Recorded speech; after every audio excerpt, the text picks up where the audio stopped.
Well, good afternoon. Thank you for your the articles you sent to us last evening and today. We wanted to start by asking you a few questions about the couple of the articles, just to make sure that we have a clear understanding. So we wanted to start with Article 22 for incentive pays. So I don't know if you have that in front of you. You want to give you a chance to pull it up. So from our conversation yesterday, we were under the impression that we were going to see some changes to the certifications that are being reallocated to base pay, and also potentially a new incentive pay for, I think it was for the technical rescue team. Okay. No? Was that a different one? Wildfire. Wildfire. So based on what you're providing today, it seems that there are more than that, so we just wanted to kind of go over that with you. Sure. And make sure that we have a clear understanding.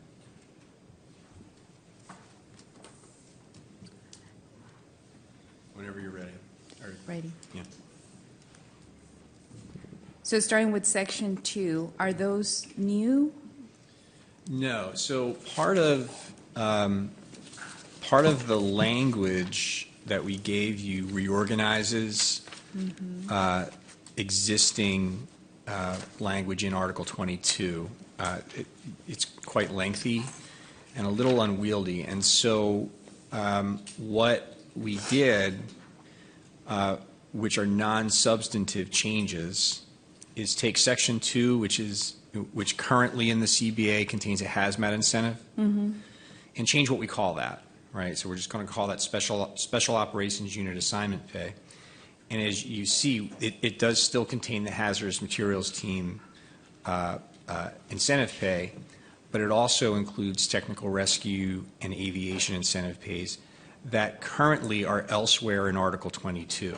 And so if we go further back into Article 22 at sections 10 and 11, you will see that we've deleted those sections entirely.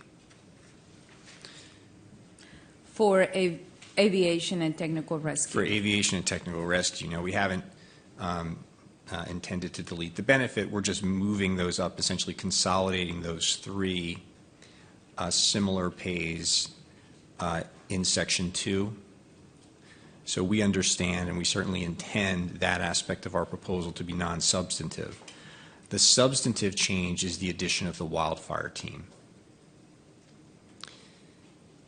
And if you will compare, or if you were to compare this proposal to the union's initial proposal, there were additional groups of employees who we had proposed would also receive a special ops assignment pay. We've withdrawn those aspects of the proposal, so our focus is to add the wildfire team. Got it. Okay. Very good. So the next section for the EMT certification pay, it appears to us consistent with what we propose.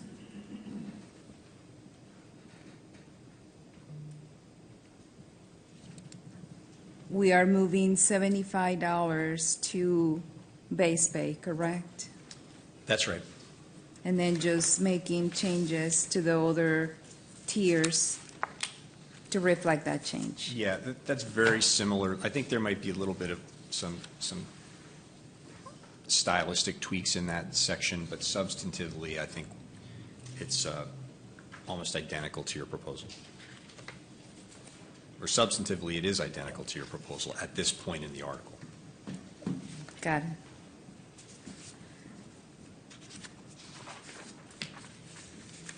And then for the paramedic certification pay, we're also moving the $75 to base pay. Correct.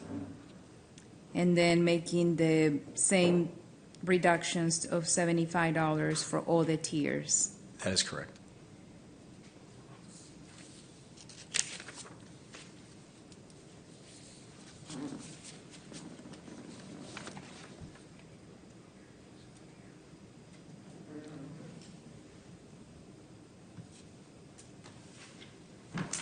Now, for Section 6, we have a change to the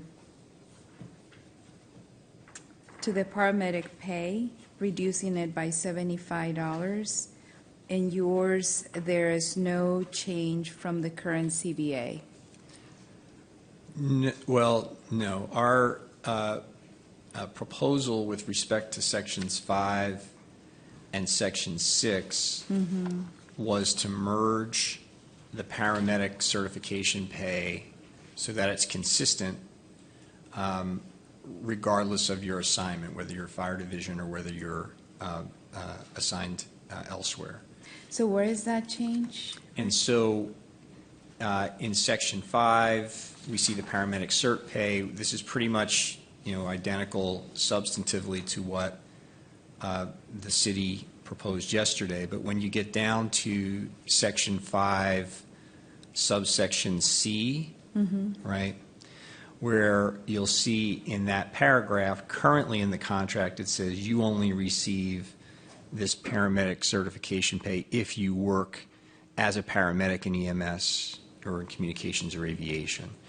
And what we're doing is striking that and stating that you'll receive the pay so long as you maintain the certification, okay, regardless of where you're assigned. That will make more sense when we get down to Section 6, but I may as well walk through the rest of Section 5 because there are subsequent changes. You'll see in subsection 5D, we struck that paragraph because it says if you are transferred outside of EMS, right, you no longer receive this certification. And there's similar language that we strike at subsections, F and G. And so if you then look below, if we continue on to Section 6, where we've got paramedic certification pay for members working in the firefighting division, we've struck all of that so that, what we are left with is paramedic certification pay that you receive for the certification regardless of, which division you're assigned to. And so that was what we originally proposed, and you'll see that reflected here. So this will not only make both the fire and EMS in terms of the paramedic pay the same, but it would also extend it to whoever in the department that holds the certification independently if they're assigned to any of those two divisions. That is correct.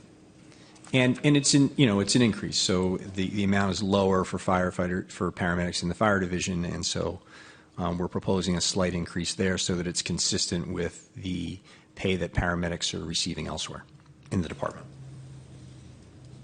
Okay.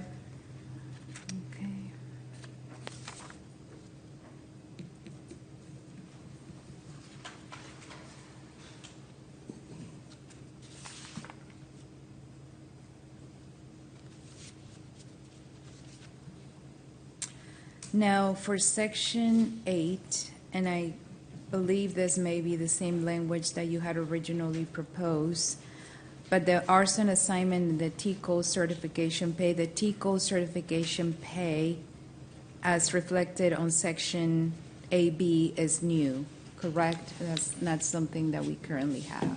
It's not a new proposal. It's not something that is currently provided. Is new to the contract. It was consistent with your previous proposal. This would be a new benefit. It's not provided currently, but it was proposed initially by the union in these negotiations. The dollar amounts that you see for the cert pay are intended to match the dollar amounts for fire certification pay And the reason why I wanted clarification, Yep. and I appreciate the language, Yep. on the summary you gave us yesterday, it indicated that the union was withdrawing the proposal to increase current incentive pays and add new ones. The union was maintaining the proposal to adjust incentives per CBA percentage increase. I'm assuming those are wage increases. And then the union maintains a proposal to add the wildfire team and to merge paramedic pay, but there was no mention of arson. So that's why we wanted Yeah. clarification if perhaps was left out of the summary or incorrectly included in the article. It was left out of the summary, Okay. yeah. Okay.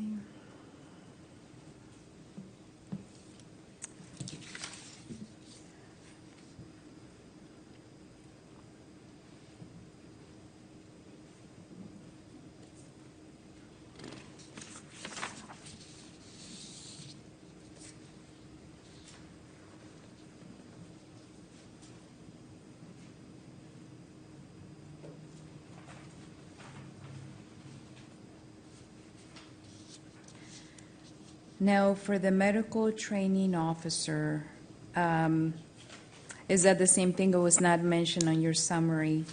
It's reflected in here, and I'm making the assumption to reflect what we currently do today. It is, right, there are medical training officers who don't receive the field training. Arguably, I think you may recall earlier, we've identified this as a declaration of right. They're not receiving it, but we believe under the contract, they're certainly entitled to FTO pay. We have individuals who are acting as field training officers for basically in our EMS division who, for whatever reason, don't receive field training officer pay because they're referred to as medical training officers. And so there's not an active grievance on that. We're not focusing on the past, but we're looking to extend that current benefit to a category of employees who we believe fall within the spirit of the language in the current collective bargaining agreement. Okay.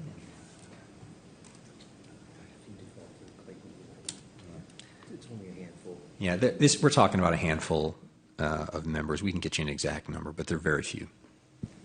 Thank you. Yes, and with arson, we're talking less than 20 employees either way for both of those. Thank you. Any questions from the team on 22?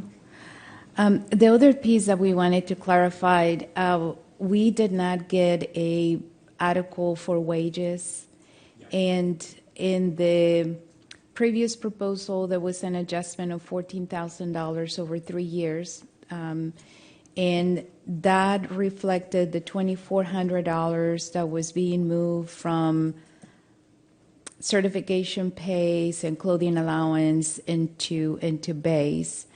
So we wanted clarification if the union's proposal is the $2,400 plus the 27% in wages that was presented yesterday. The union's proposal, and the reason why, as I think we've explained, we didn't provide a markup of Article 13 because as it relates to the language, we agree on 99.9% of the proposed language changes that the city has provided.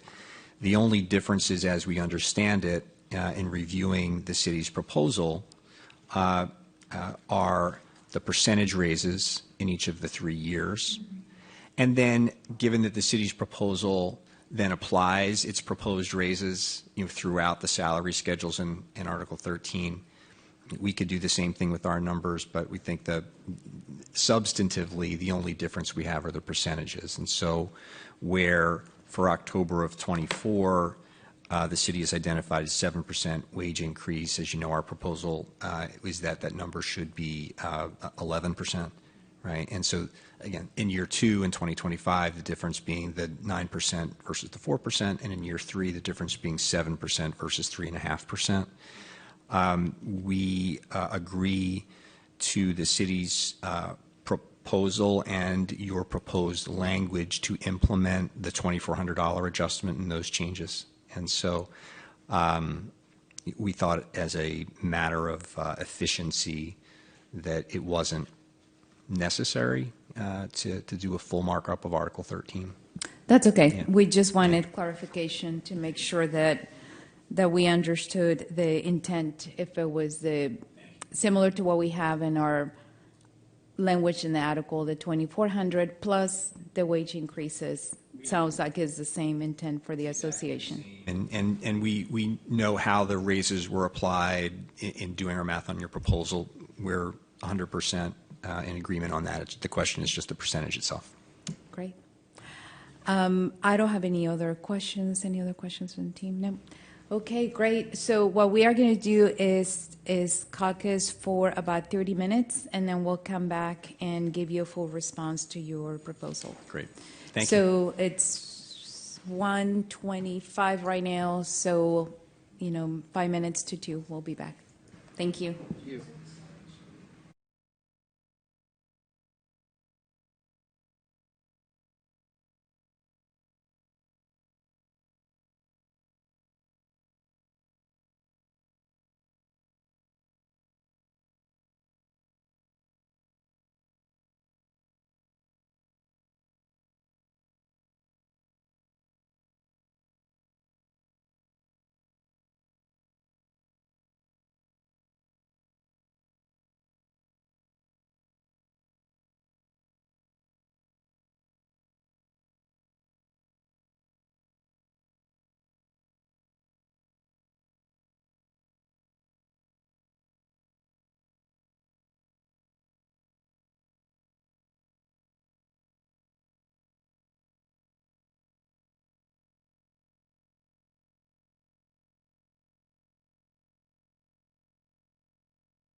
You ready? Okay, great. So we have a response to the union's proposal that we would like to review with you.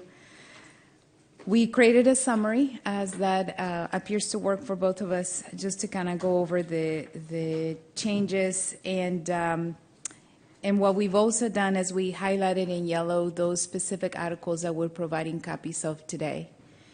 So for Article 6, which is a union leave, the city is rejecting the union's proposal and reasserting our proposal from yesterday. In terms of wages, we are increasing the proposed wage increase for 2025 from 4% to 5%. So effectively, we continue reallocating the $2,400 from clothing allowance and certification pays effective 10/1/24, and then applying a 7% across the board. For year 2 of the contract, effective 10/1/25 is a 5% across the board, and effective 10/1/26 is a 3.5% across the board. So it's a 1% higher than what we offered yesterday. For Article 14, this is a change that we are inserting today. So we are reasserting our proposal from yesterday, and this is to be able to account for, or actually when there's leave taken, those hours do not count as productive time for purposes of the calculation of the overtime. That the overtime calculation begins after the employee has worked the hours in their schedule, in their respective schedule. One of the changes that we are making is that the effective date of that change will be 10/1/2025 instead of 10/1/2024. And again, as we have alluded since we proposed this change, is that the savings are included in the wage increases in Article 13. So it's a package proposal. For Article 15, we are proposing to maintain the current contract language. For Article 17, which is vacation, we are reasserting our proposal from yesterday. For Article 20, the city maintains the language that we had proposed yesterday, and we are countering the union's proposal in terms of increasing the commissary credit. Today is $500. We are countering to increase that to $600 effective October 1 of 2024. And that's on an annual basis. For Article 22, incentive pay, Article 23, sick leave, Article 25, health benefits, and Article 27 for parental leave, we are reasserting our proposal from yesterday. Then for Article 29 for drugs and alcohol, I'm going to ask Dana to cover our counter on that one. Yes, thank you. So we are going to reject your proposal in Section 4G, and we're also going to reject your proposal in 5A. However, we are going to agree to remove the last sentence in Section 6E because we have that as management rights anyway under both the CBA and Chapter 143.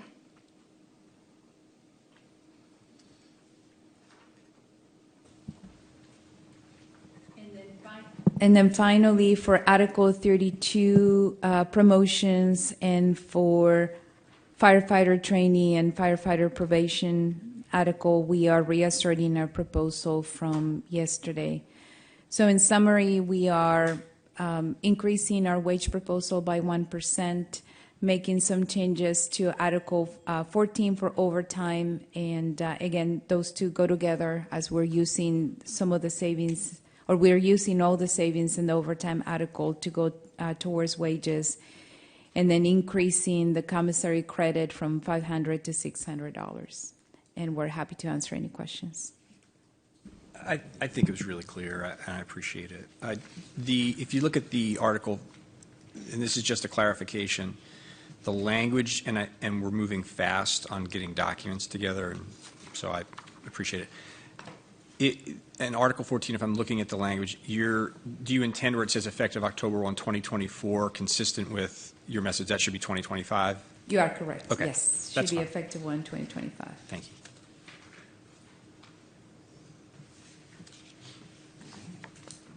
Okay. Actually, I have a question on the overtime. Go ahead. Maria, I just want to make sure that I have it crystal clear on your overtime proposal. You want our firefighters and paramedics who are already overworked to work additional shifts for free. Is that? No. Okay, if they're on vacation during a period, say Monday to a Monday, and they were supposed to work 2 shifts in there, okay? But because they were on vacation, one of those shifts, they didn't meet their hours in your eyes, and therefore don't get paid overtime. Is that accurate? No. Okay, then can you please explain it? Sure. So if an employee takes time off, vacation, or sick leave during their scheduled hours, and then they come back and work overtime the next shift, so they're going to get paid their vacation time and their sick time at the rate of 1.0. They haven't met the threshold of the number of hours that they would have to meet for FLSA purposes before they're eligible for the 1.5 rate. So that shift that they come to work outside their schedule, the regular schedule of work, it gets paid at 1.0 instead of the 1.5 until they meet the threshold, the number of hours to be eligible for the 1.5. Thank you, because there's a lot of confusion within our ranks, specifically. So restating what you say, just making sure that I'm paraphrasing it correctly, they'll get paid straight time instead of time and a half. Is that a fair? They will get paid the straight time for the shift that they come to work after they took the time off during their regular schedule. Once they meet their 53 hours, then they're eligible for the 1.5. Got it. Okay, so it was right. Thank you. Oh. What about EMS that's on a completely different schedule? They're on a 42-hour work week. Yeah, so the article applies to both, or all overtime in the fire department. Thank you. Thanks, Joe. And thanks, Maria, for the clarification. We're going to take some time to talk about things and see if we can get together a response for you this afternoon. Let's say 2:30, and if we need to revise, we'll revise. Sounds good. Great. Thank Thank you.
We ready? Yes. Great. Thanks, everybody. Thanks, Maria, for the substantive response. I think that we've made good progress yesterday and today. Every time we've been in the room, we've moved closer to each other. We've done that 3 times in a row. We're going to do that now. So that'll make 4 in a row. So there's something to be said for momentum, and I hope we can keep it up. And so, one, we appreciate the response and the summary document, which I do think is helpful, and we're probably going to follow that moving forward from this point forward and try to have it look as much like yours, so we have some similarity in what we're passing back and forth. But the good news is that we're in one-page summary land, which is good. And so we've given you a substantive response here, and what I'm going to focus on are the areas where we're going to move. And we'll go in the order that they come up, and Article 20 is first, and this is the proposal where you have a personalized handwritten edit. And we appreciate your movement in response to our proposal to adjust the credit from $500 to $600. Our proposal had been to $660. And so we are going to agree to adjust that to $600, but we are going to keep our language further down in that paragraph to subsequently adjust the credit based on changes in the CPIW from year to year. And that would take effect October 1, 2025, right? So we'd be making a change to $600 now, but in October of 25, there would be a slight adjustment there, I would imagine, depending on what happens with CPI. The rest of the proposal remains the same. We also have a proposal with respect to Article 23. So we've changed our position on sick leave. And if you were to compare this document that you're looking at to the document that we gave you yesterday, our proposal would have been to strike the entirety of that paragraph B, which we've described as kind of house arrest provision, and we have justified that proposal consistent with what we see as a modernization of the sick leave provisions and some new flexibility for the city in order to make sure that it's confirming that members who are using sick leave are documenting that use. And so we don't think that paragraph B is particularly relevant anymore. That's why we propose to strike it. In light of your discomfort with doing that, we are revising our position. And so as you'll see, we're going to keep most of paragraph B in effect, recognizing the city's right to contact or attempt to contact employees. We're going to strike the in-person, right, and keep that, by telephone in a reasonable manner. We're going to strike, what I had called the house arrest provision and what is actually called, they actually call them incarceration checks in the department.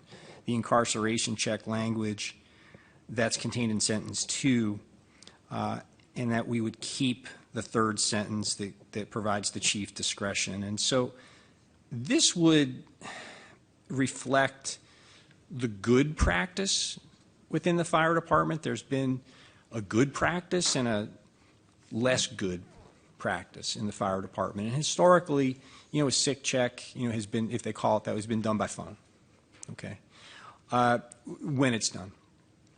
And if there's occasions where somebody's off long-term, right, surgery, recovery, or something like that, they're not getting daily phone calls, right, and that's consistent with the third sentence.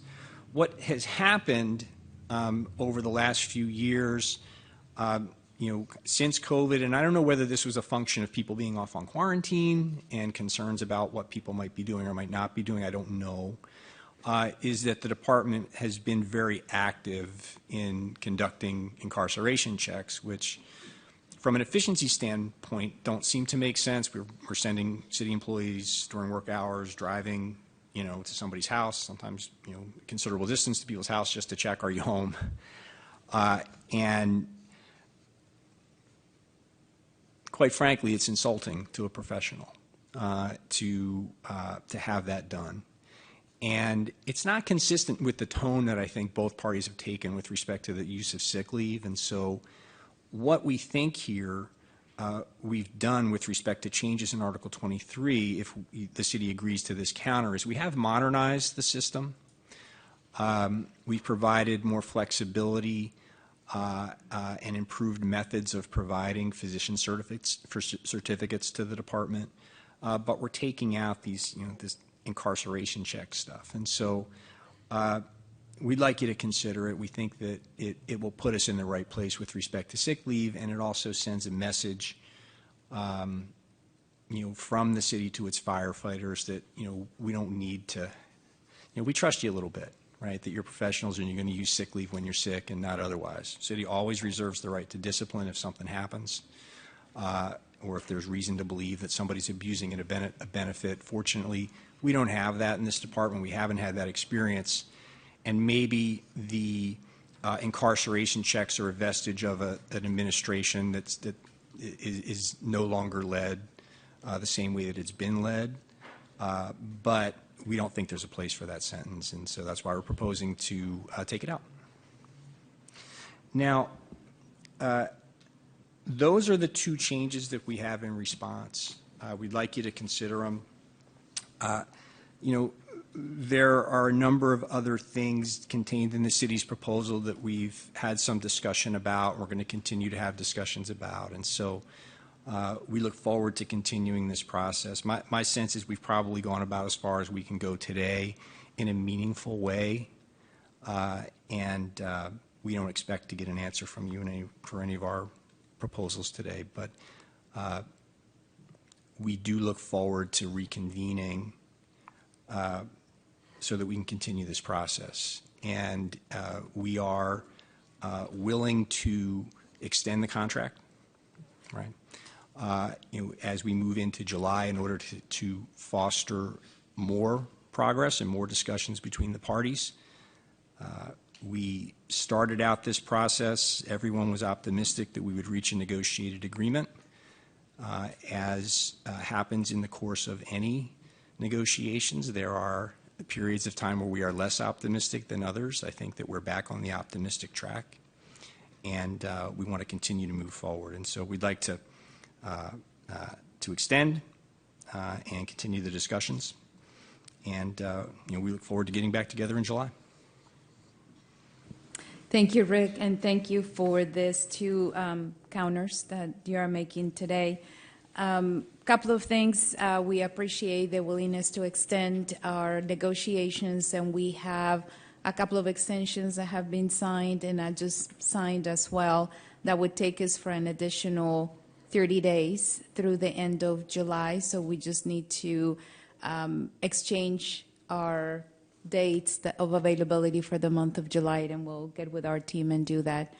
With respect to sick leave, I don't know the history as to why at some point in time both the union and the city agree to the language of convalescence checks, of those checks. I'm sure there was a good reason why they both agreed to put it in the contract. That is an area that at this point the city continues to keep in the contract, as you saw from our counter proposal. My understanding from conversations with the department in terms of how the tool or this particular section of the contract has been used to manage the use of sick leave, from what I understand, has been effective. Happy to continue to have conversations, but in no means this has been utilized on an extensive basis that I'm aware of. I think it's been a few times, my understanding. We have a lot of respect from our firefighters, and no way we believe that there's any abuse of any kind. So it's not an incarceration check. But as I said, don't know the history as to why and when this was added to the contract. So I just wanted to make that clear. That is in no way disrespect to our employees and the reason why it was put in the contract. I'm not aware of that. Thanks. But we again appreciate the information provided today and look forward to get you some dates so we can continue our conversation. Thanks, Maria. And I appreciate the comments on sick leave. And let me clarify our position a little bit because what we're proposing doesn't eliminate the fire department's ability to conduct a sick check or to confirm that people are sick. But it's really that sentence that says you're either in your house or you're at the doctor's office or you're at some other location that you've got prior permission to go to. It's that level of restriction that we're really getting at. And so if I'm sick and my nephew's sick and my sister needs someone to watch the kid, there are plenty of reasons why I might be able to leave my house as an adult. I'm not well enough to work, but I am well enough to leave. That's what we're looking to get rid of. And we want to still preserve the department's inherent existing right is the language in the contract, inherent right to make sure that it's policing benefits so that they're not being abused. And Joe, did you want to add? Yeah, thanks, Rick. Maria, this is that subject that you and I have talked extensively about. I know you're aware of the term incarceration check. We had experienced some malicious management, not from the city, but fire administration over the course, and it started in COVID when sick leave was spiking, admittedly. That's when we started to see the appearance of the incarceration check, where command vehicles were being sent as far north as downtown Austin, Del Rio, and even Katy at one point. Some of these command trucks carry vital equipment, including whole blood. There's only 6 units in the entire city that carry whole blood. And some of these units were being sent far and ranging, which also costs money for diesel and everything else, and wasting our command officers' time. This was pervasive until I started having conversations with you about it. And then fortunately, it was brought to some control. If there was some kind of evidence that somebody was abusing sick leave or there was some reason for an investigation, I've told you repeatedly, nobody likes a bad firefighter like a good firefighter. You have a whole range of things that you can do if there's a suspicion index there. But this was being done to people who were using sick time for the first time, or people who needed like a mental health day and just needed a break, because firefighting and paramedicine is a tough profession. And that's why we're trying to address it in contract, because we don't know how long the Marias of the world will be in a position to affect change if fire administration falls back to a more malicious style of management. And that's why we're trying to codify it here, like we discussed multiple times on the lead up to this. Thanks, Joe.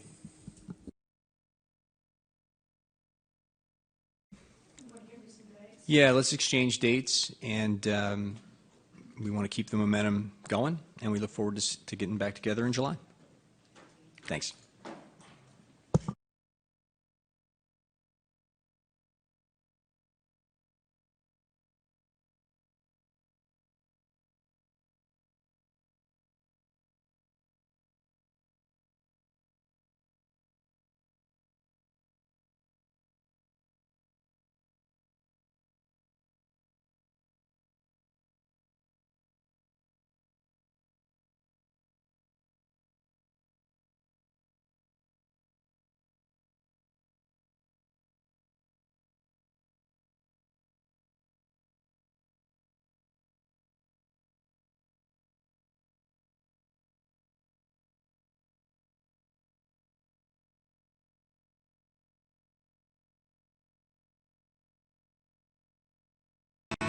I can stay. Oh,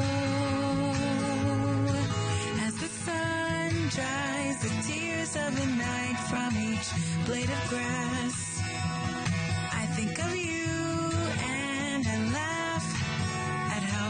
foolish I am to worry.